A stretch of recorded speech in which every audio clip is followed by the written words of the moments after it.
This is a pastoral issue for him. His own parishioners are bringing to him letters saying that because they purchase an indulgence, they do not have to confess to him, and that they are showing an assurance that they're saved, which Luther thinks is totally an illusion, and that they're likely to be damned as a result of this. And so for him, this is a very serious matter. He's angry because this really counts. People's lives are at stake. If they get this wrong, they can go to hell.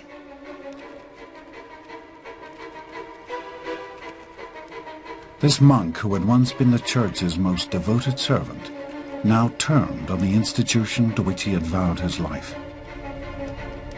On the evening of the 31st of October, 1517, Luther sat down and penned a furious litany of criticism, 95 stinging bullet points, or theses, that lashed into the Pope and the trade in indulgences.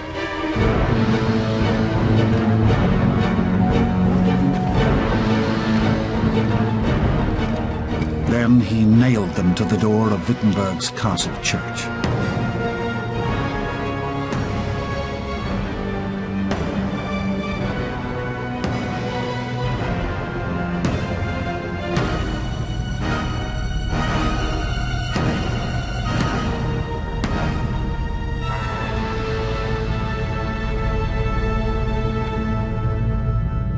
It was a blistering attack on the greatest power of the day. God's blessing is freely available without the keys of the Pope.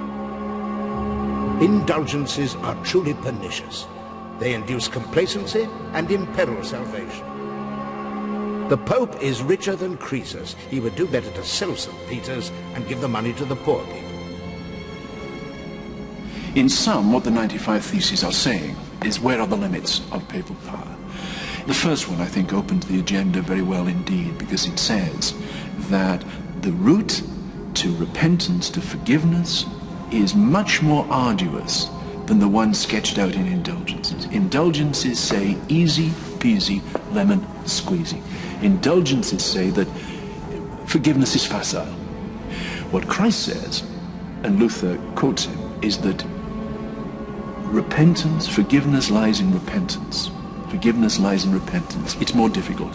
So they are really calling into question, I think, papal power. It was standard practice to pin texts for academic discussion to the church door. They weren't intended to be published. They're in Latin. They're technical. They're difficult to understand in places. But at the same time, it's just a little bit difficult reading the style of the 95 Theses and the fact that Luther is thinking so hard and feeling so strongly, to imagine that he just wanted this to be nothing more than a private conversation with an ecclesiastical high-up. It's hard not to think that he had at least the threat of going public in his mind.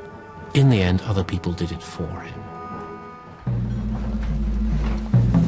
Luther was about to become one of the first top-selling authors in history. Less than 70 years before, another German, Gutenberg, had perfected the world's first printing press. Already printers were running off countless books and pamphlets, even Leo's indulgences. And now Luther's outspoken work was copied down and set for printing. The theses would spread like wildfire across Germany,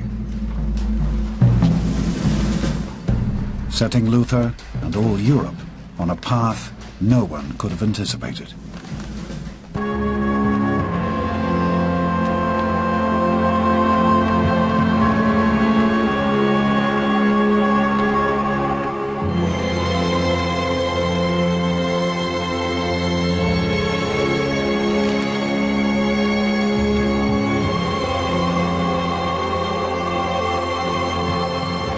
But it was not for nothing that the Catholic Church had held power for over 1,000 years. It had a name for people like Luther.